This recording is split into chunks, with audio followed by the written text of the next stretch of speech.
Hello everyone, आज हम यहाँ पर आए हैं हमारे नीव एकेडमी में चल रहे सहायक शिक्षक वर्ग 3 की टेस्ट सीरीज के लिए। जो टेस्ट सीरीज स्टार्ट हो चुकी है, जिसमें हमने पहला सब्जेक्ट लिया है CDP, उसका टेस्ट 1 हो चुका है। आज हम देखेंगे उसके detailed explanation of all questions. Ready?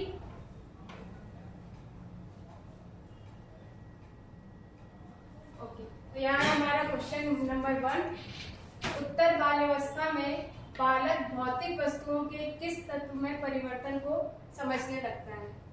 Option है संख्या, मात्रा, क्षेत्र, आयतन। तो इसमें से हमको सही विकल्प चुनना है। कौन से विकल्प सही होंगे? क्या सभी सही है या इनमें से कुछ? तो पहले हम क्वेश्चन समझ लेते हैं। उत्तर बाल्यावस्था मतलब किस एज ग्रुप की बात की गई है? एज 7 to 12, 7 से 12 वर्ष के बालक बालिकाएं किसमें आते हैं? उत्तर बाल्यावस्था के एज ग्रुप में आते हैं। इस शब्द को देखें तो कहां से आया? उत्तर बाल्यावस्था। मतलब ये बाल्यावस्था को दो उपभागों में बांटा गया है। कौन कौन से दो उपभाग हैं? एक है पूर्व बाल्यावस्था और एक होती है उत्तर बाल्यावस्था। पूर्व बाल्यावस्था की एज ग्रुप क्या होती है? एज 2 से 6 इयर्स। और उत्तर बाल्यावस्था की अभी मैंने बताई एज 7 से 12। तो हमको इसमें इस क्वेश्चन में ये टैकल करना है कि एज ग्रुप जो 7 से 12 है, उन बालक बालिकाओं में भौतिक वस्तुओं के किस तत्व में परिवर्तन को वह बच्चा समझने लगता है। क्या वह संख्या को समझने लगता है? यस, बिल्कुल। अगर आपकी एज 7 to 12 के बीच में है तो आप नंबर्स को इजिली रिकॉग्नाइज कर सकते हैं, मात्रा समझ सकते हैं, क्षेत्र के बारे में समझ सकते हैं, लेकिन आयतन समझने के लिए ये एज ग्रुप नहीं है। 12 वर्ष के बाद ही आप आयतन के बारे में समझ सकते हैं। तो इस हिसाब से हमारा आंसर क्या हो जाएगा? JKL। ऑप्शन में कहा है? Option B. तो हमारा आंसर क्या हो जाएगा? Option number B. Clear? Next question question number 2 है। वुडवर्थ के अनुसार मानव विकास में आनुवंशिकता और पर्यावरण के बीच में संबंध को सबसे अच्छी तरीके से किस प्रकार व्यक्त किया जा सकता है? तो इसमें वुडवर्थ के अनुसार पूछा गया है। उसके पहले वुडवर्थ के अनुसार से पहले हम देखते हैं डेवलपमेंट का एक डेफिनेशन होता है, जिसमें बनता है हमारा एक formula, development is equal to heredity multiply to environment. ये फॉर्मूला अगर आपको पहले से पता होगा तो आप इसको इजिली टैकल कर सकते हैं। इसमें क्या संबंध है? मल्टीप्लिकेशन का। तो कहां पर दिया है? Option number B. मतलब कि इसमें क्या है? गुणात्मक संबंध। तो ज्यादातर इसमें बच्चे कहाँ कंफ्यूज होते हैं कि योगात्मक संबंध होगा या गुणात्मक संबंध। इसको हम एक एग्जांपल से समझ सकते हैं कि अगर हम 1 को मल्टीप्लाई करते हैं 0 से तो क्या वैल्यू मिलेगा? 0। लेकिन अगर हम 1 को प्लस करते हैं 0 से तो 1 आएगा। चूंकि यहाँ पर हमारा जितना हेरिडिटी इंपॉर्टेंट है उतना एनवायरमेंट भी इंपॉर्टेंट है, इसलिए अगर दोनों में से कोई एक की भी कमी होती है तो वैल्यू क्या हो जाएगी? 0। इसलिए क्या संबंध लिया जाता है? गुणात्मक संबंध लिया जाता है, ना कि योगात्मक संबंध लिया जाता है। तो हमारा आंसर क्या हो जाएगा? बी। तो ध्यान रखेंगे, जब भी आनुवंशिकता और पर्यावरण के बीच संबंध पूछा जाएगा, रिलेशन पूछा जाएगा, तो क्या होगा? हमारा multiplicative relationship. Okay, next question पर चलते हैं। नेक्स्ट क्वेश्चन है हमारा, ये CDP प्लस साइंस का मिक्स है। गर्भ में पल रहे बच्चे मतलब जन्म पूर्व विकास के बारे में पूछा गया है। को नुकसान पहुंचाने वाले बाह्य हानिकारक कौन से हैं? इसमें बाह्य हानिकारक एक्सटर्नल पूछा है, ना कि इंटरनल। तो पहले हम ऑप्शंस पे डील कर लेते हैं। कोलेजन ये होता है प्रोटीन रिलेटेड होता है, प्रोटीन रिलेटेड कारक है ये। टेरोटोजन ही हमारा आंसर है। टेरोटोजन आखिर होता क्या है? जैसे कि आपने देखा होगा, अगर मार्केट में कोई मेडिसिन मिलती है या अवैध दवाएं मिलती हैं, उसमें प्रिस्क्राइब रहता है कि ये गर्भवती महिलाओं के लिए नहीं है। ऐसी बहुत सारी मेडिकेशंस आते हैं जिसमें पहले से प्रिस्क्राइब रहता है। ऐसे ही मादक पदार्थ हो गए, जैसे कि शराब, नशीली दवाएं, ये सब गर्भवती महिलाओं के लिए अवैध होते हैं। तो ये कौन से कारक कहलाते हैं? टेरोटोजन कहलाते हैं। और यही हमारा आंसर है, क्योंकि इससे किस पे प्रभाव पड़ता है? गर्भ में पल रहे बच्चे। नेक्स्ट क्या है हमारा, ऑप्शन सी से भी हम देख लेते हैं अगर क्वेश्चन बन जाए तो।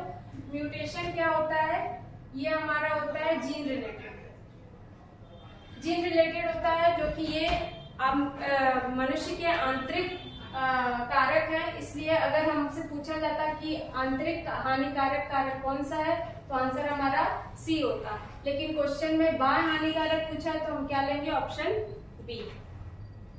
ओके, और लास्ट जो ऑप्शन है एलर्जन, ये एलर्जी से रिलेटेड होता है। नेक्स्ट क्वेश्चन हमारा क्वेश्चन नंबर 4, विकास के किस सिद्धांत के अनुसार निम्न में कौन सा कथन सत्य है। सत्य पूछा है तो पहले हम कथन पढ़ लेते हैं। विकास के सभी प्रक्रियाओं के बीच संबंध नहीं होता, निरंतर चलने वाली प्रक्रिया है, विकास हमेशा रैखिक होता है, यह सभी के लिए समान गति से नहीं होता। जैसा कि हम विकास के सिद्धांत पढ़ते हैं, 10 प्रकार के हमारे सिद्धांत होते हैं, उसमें से पूछा है कि विकास की सभी प्रक्रियाओं के बीच संबंध नहीं होता। ये कथन हमारा गलत है। क्यों गलत है, क्योंकि जितने भी सिद्धांत होते हैं वो क्या होते हैं, एक दूसरे से इंटरकनेक्टेड होते हैं, हर किसी का प्रभाव दूसरे को इफेक्ट करता है, तो उनके बीच सभी प्रक्रियाओं के बीच संबंध होता है। यहाँ नहीं लिखा है तो ये हमारा कथन गलत हो जाएगा। निरंतर चलने वाली प्रक्रिया है, यस बिल्कुल निरंतर चलने वाली प्रक्रिया है, क्योंकि कहा जाता है विकास गर्भ से लेके कब्र तक निरंतर चलता रहता है, तो ये हमारा सत्य हो जाएगा। विकास हमेशा रैखिक होता है, ये गलत है। रैखिक कहने का अर्थ है कि लीनियर, विकास क्या चल रहा है, एक सीधी गति से अग्रसर, ऐसा नहीं होता। विकास क्या होता है, वर्तुलाकार गति होती है। विकास की क्या गति होती है, ये डायरेक्टली एज इट इज आता है क्वेश्चन, वर्तुलाकार गति होती है विकास की। वर्तुलाकार का मतलब है स्पाइरल, इस प्रकार की गति होती है। इसका अर्थ ये है कि विकास जो होता है वो कभी कम, कभी ज्यादा, कभी स्थिर भी हो जाता है, तो इसकी गति क्या मानी जाती है, वर्तुलाकार गति मानी जाती है। तो एल हमारा कथन क्या हो जाएगा, असत्य हो जाएगा। यह सभी के लिए समान गति से नहीं होता। यहाँ नहीं देख के कंफ्यूज नहीं हो जाना है, ये कथन एकदम सही है। यही दर्शाता है व्यक्तिगत विभिन्नताओं को, क्योंकि सभी मनुष्यों में विकास एक जैसा नहीं होता, इसीलिए सभी मनुष्य एक दूसरे से डिफरेंट होते हैं। तो हमारे कौन कौन से ऑप्शन सही हो गए, के और एम। तो किस ऑप्शन में, option number B. Okay, next question पे चलते हैं। क्वेश्चन नंबर 5, पर्यावरण और आनुवंशिकता के बीच अंतर संबंध से क्या निर्धारण होता है। अभी हमने एक फॉर्मूला मैंने आपको दिया, E = हेरिडिटी इनटू एनवायरनमेंट। तो इससे आपको क्या समझ में आता है कि जो हेरिडिटी है और एनवायरनमेंट है, आनुवंशिकता है और पर्यावरण है, दोनों इक्वली इम्पोर्टेंट है। तो इसमें ऑप्शन में क्या क्या दिया है, पर्यावरणीय विभिन्नता, व्यक्तित्व विभिन्नता, आनुवंशिकी विभिन्नता। तो इसमें से हमारा ऑप्शन क्या हो जाएगा, आनुवंशिकता के बीच संबंध से सिर्फ पर्यावरण विभिन्नता होगा क्या, नहीं, क्योंकि एक मैटर नहीं करता, दोनों मैटर करते हैं। आनुवंशिकी विभिन्नता होगा क्या, नहीं होगा, क्योंकि इसमें सिर्फ सिंगल चीज को लिया गया है। व्यक्तिक भिन्नता होगा, और व्यक्तिक भिन्नता किससे आती है, जब हेरिडिटी का मल्टीप्लिकेशन होता है एनवायरनमेंट से। तो हमारा आंसर क्या हो जाएगा, ऑप्शन नंबर बी। नेक्स्ट है क्वेश्चन नंबर 6, बच्चे के विकास में कौन सा कारक प्रभावी होता है। जो हमारे फैक्टर्स होते हैं डेवलपमेंट के, कौन कौन से हैं जो बच्चे के डेवलपमेंट में इन्फ्लुएंस करते हैं। फर्स्ट ऑप्शन है पर्यावरणीय कारक करता है, एनवायरनमेंट बिल्कुल इन्फ्लुएंस करता है डेवलपमेंट को, भावनात्मक कारक, मनोवैज्ञानिक कारक। ये दोनों ऐसे कारक हैं जो इन्फ्लुएंस डायरेक्टली नहीं करते हैं, इनडायरेक्टली करते हैं। तो इनको बच्चों के विकास पर डायरेक्टली ना लेकर इनडायरेक्टली लिया गया है। तो हमारे मेन क्या हो जाएंगे, पर्यावरणीय कारक और आनुवंशिकी कारक। अभी जो हमने पढ़ा डेवलपमेंट = हेरिडिटी इनटू एनवायरनमेंट, ये इस फॉर्मूला को आप रट लीजिए, इसको घुमाकर कई प्रकार के क्वेश्चन बनाए जाते हैं। तो हमारा आंसर क्या हो जाएगा, पर्यावरणीय कारक और आनुवंशिकी कारक। तो हमारा ऑप्शन होगा जे और एम डी में। तो हमारा आंसर हो जाएगा option number D. Next question number 7, बाल विकास सामाजिक अंतर संबंध का परिणाम है, किसने कहा? ये डायरेक्टली कथन वाले क्वेश्चन आ गए जो कि पूछा जाता है एग्जाम्स में। तो बाल विकास का सामाजिक अंतर संबंध का परिणाम है। अगर आपको डायरेक्ट नहीं भी पता है कि कथन किसका है, तो एक एक करके आप दिए गए नामों को पढ़िए और उनको रिलेशन बिठाइए कि उन्होंने किसका कौन सी थ्योरीज दी हैं। उस थ्योरी से आप अनुमान लगा सकते हैं कि किसका कथन हो सकता है। जैसे कि इसमें है पहले वाइगोत्स्की, इनका पूरा नाम है लेव वाइगोत्स्की। इनकी थ्योरी क्या है? बच्चों के विकास से संबंधित सामाजिक सांस्कृतिक अधिगम। तो इसमें सामाजिक की बात हुई है, सामाजिक अंतर संबंध की बात हुई है। स्किनर क्या थे? स्किनर थे व्यवहारवादी। क्या इसमें व्यवहार की बात हुई है? नहीं, व्यवहार की बात नहीं हुई है। एरिक्सन मनोसामाजिक विकास का इन्होंने अधिगम दिया था। पियाजे इन्होंने विकास के, बच्चों के बाल विकास के संज्ञानात्मक चरण बताए थे। तो उस हिसाब से हम अगर लगाना चाहे आंसर तो हमारा ए राइट आंसर हो जाएगा और यही हमारा राइट आंसर है। वाइगोत्स्की ने बाल विकास के सामाजिक अंतर संबंध का परिणाम बताया था। नेक्स्ट है क्वेश्चन नंबर 8, बाल्यावस्था की प्रमुख विशेषता है पूछा गया है। तो इसमें ऑप्शन है शारीरिक व मानसिक स्थिरता, वास्तविक जगत से संबंध, स्वयं पर निर्भरता, दूसरों पर निर्भरता। अगर ऑप्शन को देखें तो क्वेश्चन में क्या होना चाहिए? बाल्यावस्था की प्रमुख विशेषता नहीं है। क्यों कहा ऐसा मैंने? क्योंकि बाल्यावस्था की प्रमुख विशेषताओं में शारीरिक व मानसिक स्थिरता आती है, वास्तविक जगत से संबंध होता है और स्वयं पर निर्भरता भी आ जाती है। दूसरों पर निर्भरता जो है ये क्या होता है? शैशवावस्था की प्रमुख विशेषता है। किसकी? शैशवावस्था की। ठीक है, तो अगर आपसे पूछा होता है शैशवावस्था की प्रमुख विशेषता क्या है? दूसरों पर निर्भरता, क्योंकि इस एज का जो बालक होता है वो हर काम के लिए दूसरों पर डिपेंड रहता है। नेक्स्ट क्वेश्चन है, बाल विकास को प्रभावित करने वाले कारक हैं। ऑप्शन देख लेते हैं। जैविक कारक, सामाजिक कारक, राजनैतिक कारक, भौतिक कारक। अब मुझे ये ऑप्शन देख के समझ आ गया कि क्वेश्चन में क्या है, मिस्टेक है। यहाँ भी क्या पूछना चाहिए था? बाल विकास को प्रभावित करने वाले कारक नहीं है। एडिटिंग मिस्टेक है, इसको सही कर लेंगे। नहीं है पूछा है, क्योंकि जैविक कारक बिल्कुल प्रभावित करते हैं। जैविक में एनवायरनमेंट आता है। सामाजिक कारक सोशल डेवलपमेंट, तो समाज तो प्रभावित करेगा ही। राजनीतिक कारक, ये कारक जो है वो बाल विकास को प्रभावित नहीं करता और ये हमारा राइट आंसर हो जाएगा अगर क्वेश्चन में नहीं पूछता है। भौतिक कारक ऑब्वियस है कि प्रभावित करेंगे। क्वेश्चन नंबर 10, अगेन एक कथन का सवाल आ गया। किशोरावस्था एक नवीन जन्म है क्योंकि इसी में उच्चतर और उच्चतम मानव विशेषताओं के दर्शन होते हैं। ठीक है, तो इसमें किसकी बात की गई है? किशोरावस्था की। अगर आपने प्रीवियस ईयर के कई सारे क्वेश्चन सॉल्व किए होंगे तो एक आपको कथन हमेशा कई जगह पूछा गया है कि संघर्ष तूफान की अवस्था किसको कहा गया है? तनाव संघर्ष तूफान की अवस्था बहुत बार पूछा गया है। और ये किसने दिया है? स्टेनले हॉल ने। स्टेनले हॉल एक ऐसे मनोवैज्ञानिक थे जिन्होंने किशोरावस्था पर बहुत गहन अध्ययन किया है। तो ये भी कथन किसका है? स्टेनले हॉल का। तो हमारा राइट आंसर क्या हो जाएगा? बी। उन्होंने किशोरावस्था पर बहुत अधिक अत्यंत गहन अध्ययन किया हुआ है। नेक्स्ट हमारा क्वेश्चन नंबर 11, फिर से कथन पूछा है, बालक को जीवन में जो कुछ बनना होता है वो प्रारंभिक 4 या 5 वर्षों में बन जाता है। ठीक है, इसमें हमारे ऑप्शन है Watson, Skinner, Freud, Adler. Skinner का मैंने बताया ये क्या है? व्यवहारवादी है। फ्रायड हमारे इसका राइट आंसर है। फ्रायड के बारे में एक और चीज आप यहाँ देख लीजिए। फ्रायड का मनोविश्लेषणात्मक, क्या? मनोविश्लेषणात्मक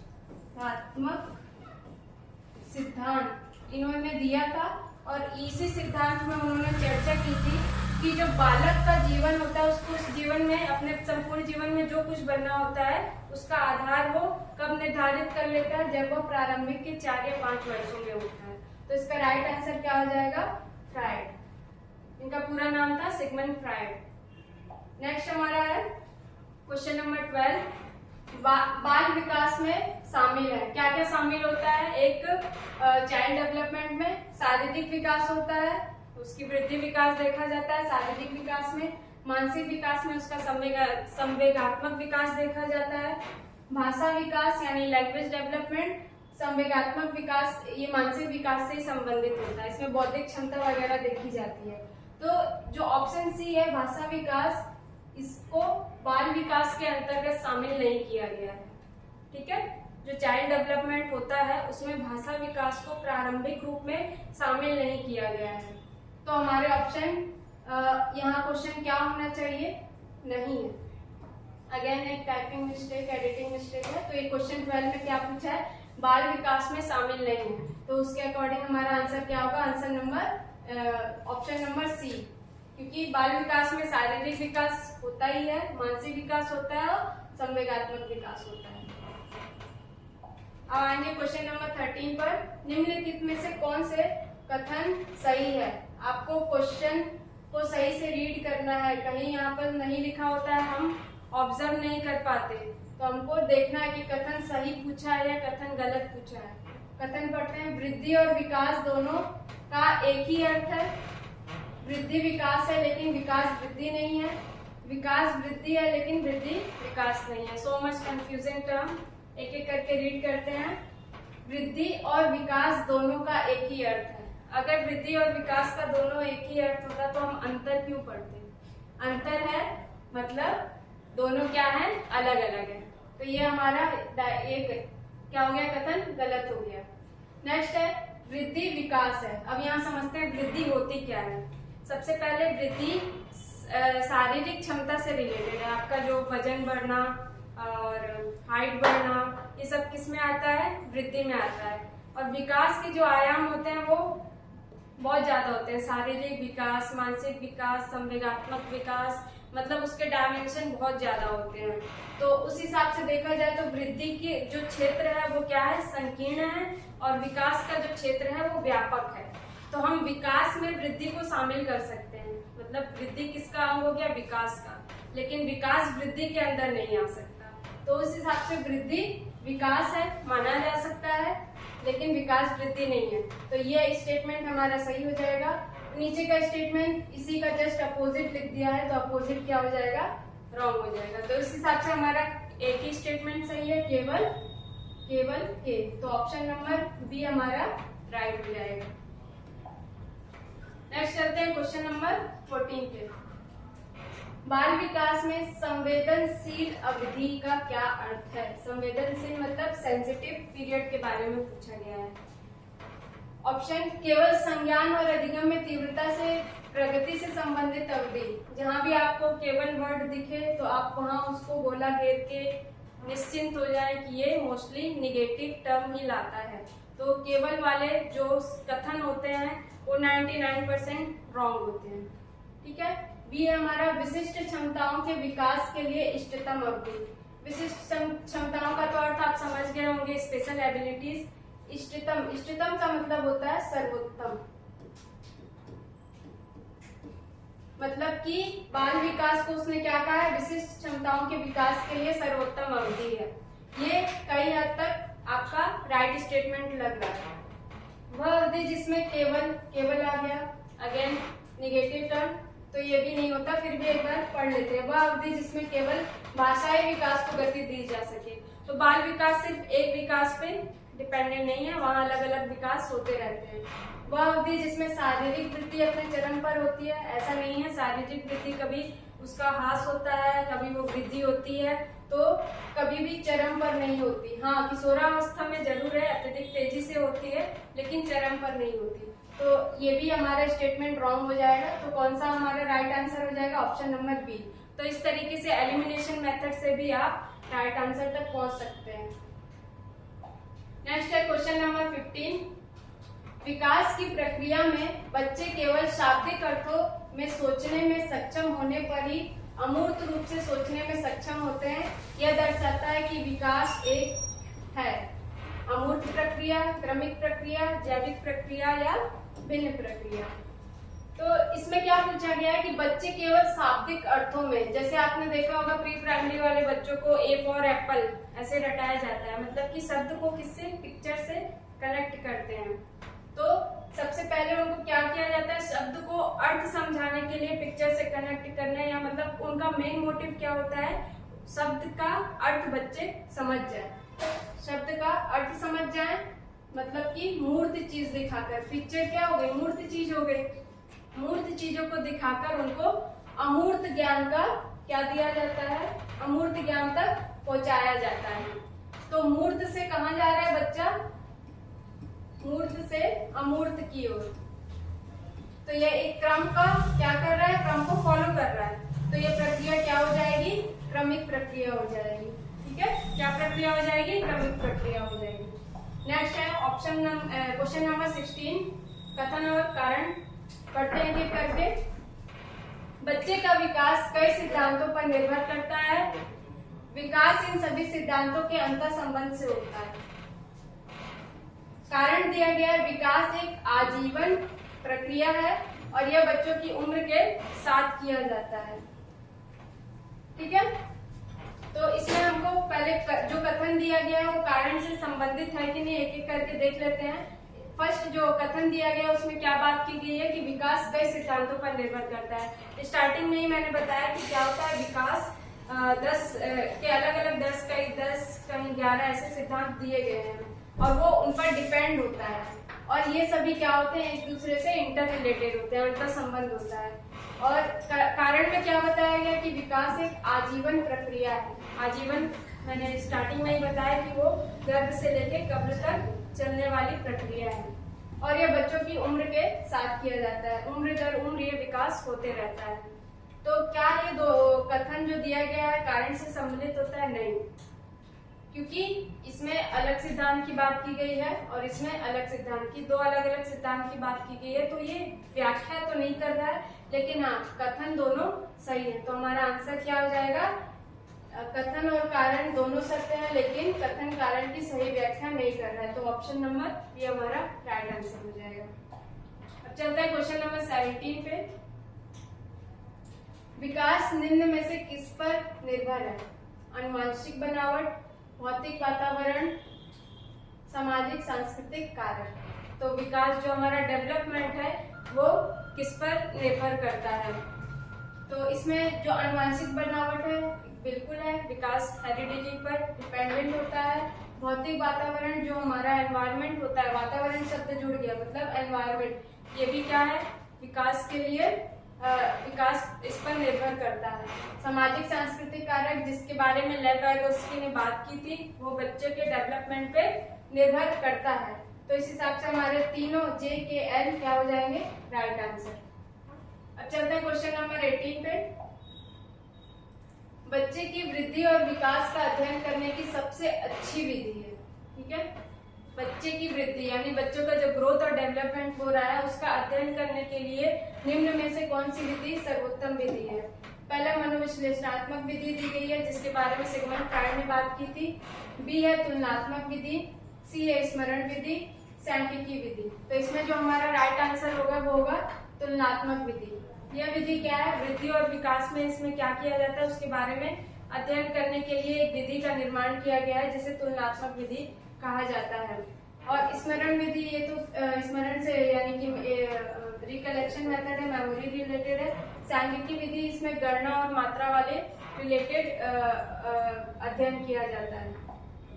ठीक है, तो इस हिसाब से 18 का क्या आंसर होगा, बी। नेक्स्ट है 19, क्वेश्चन नंबर 19।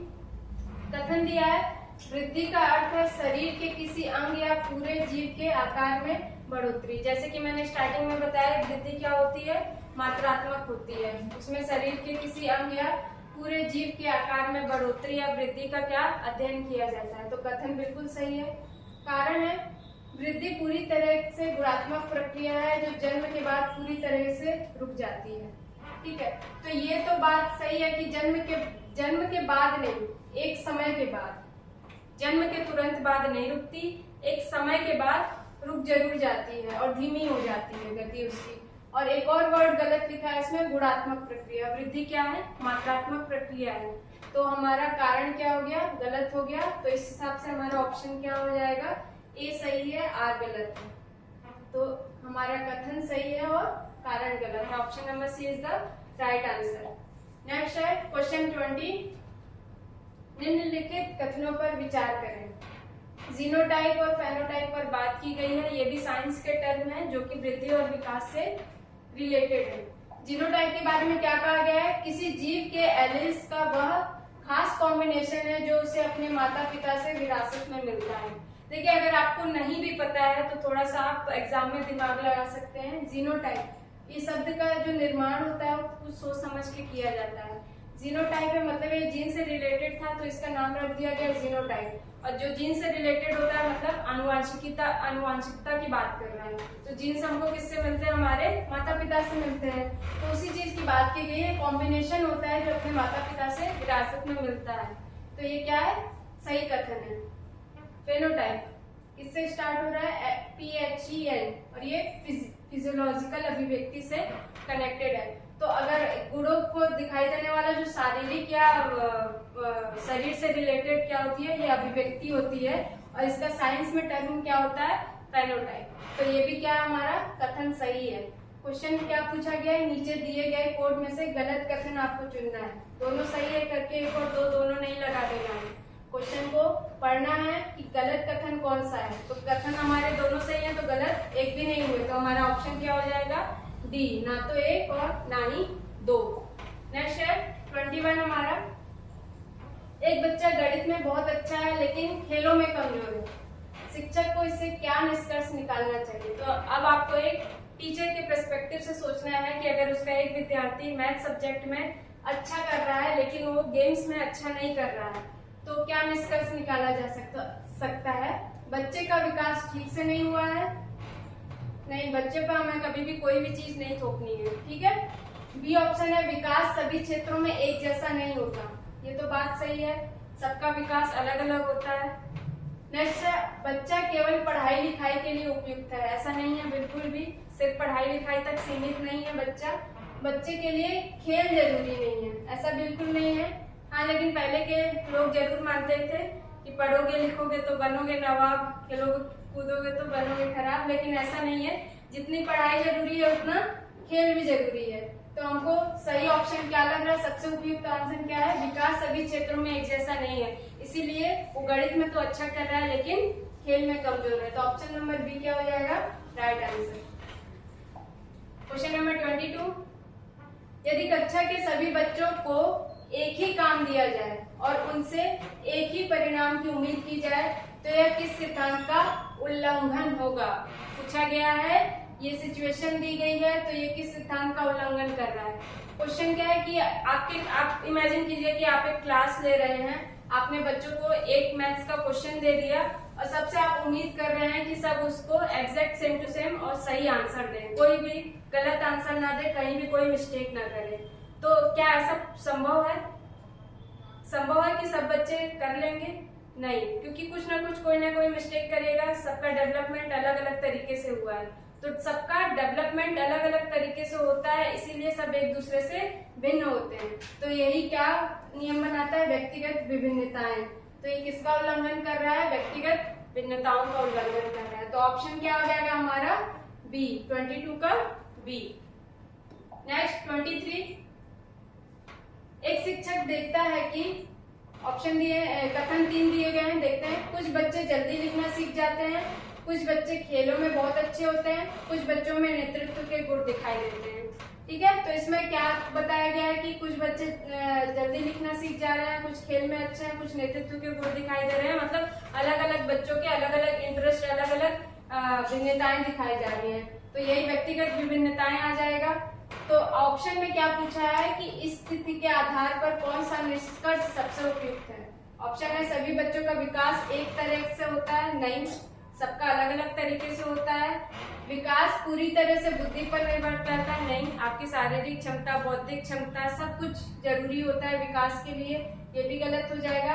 विकास बहुआयामी होता है और व्यक्तिगत भिन्नताओं से प्रभावित होता है, ये एकदम पॉजिटिव हमारा कथन है, क्योंकि विकास क्या होता है, मल्टी डायमेंशन होता है, वही स्टार्टिंग से हम पढ़ते आ रहे हैं। डी, खेलों का विकास से कोई संबंध नहीं, ये बिल्कुल गलत कथन है, तो हमारा option C is the right answer. Next है 24, बच्चे के विकास में उसके परिवेश की बड़ी भूमिका होती है। कथन ठीक है, पॉजिटिव लग रहा है। नेक्स्ट कारण देखते हैं। बाहरी परिवेश और अनुभव सीधे तौर पर संज्ञानात्मक, भावनात्मक और गत्यात्मक कौशलों को आकार देते हैं। ये भी पॉजिटिव लग रहा है, लेकिन अब देखते हैं कि वो सही व्याख्या कर रहा है कि नहीं।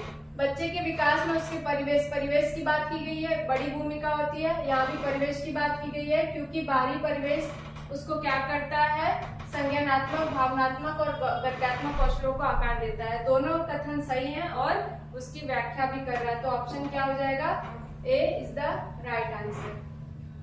नेक्स्ट चलते हैं 25 पर। व्यक्तिगत भिन्नताओं के संबंध में निम्नलिखित में से कौन सा कथन सही है। सही कथन पूछा है, एक एक करके कथन पढ़ते हैं। कोई भी दो बच्चे बिल्कुल एक जैसे नहीं होते। व्यक्तिगत भिन्नताओं में हमने यही पढ़ा है कि कोई भी दो बच्चे बिल्कुल एक जैसे नहीं होते, क्योंकि उनका विकास अलग अलग तरीके से हुआ है। तो ये कथन क्या हो जाएगा,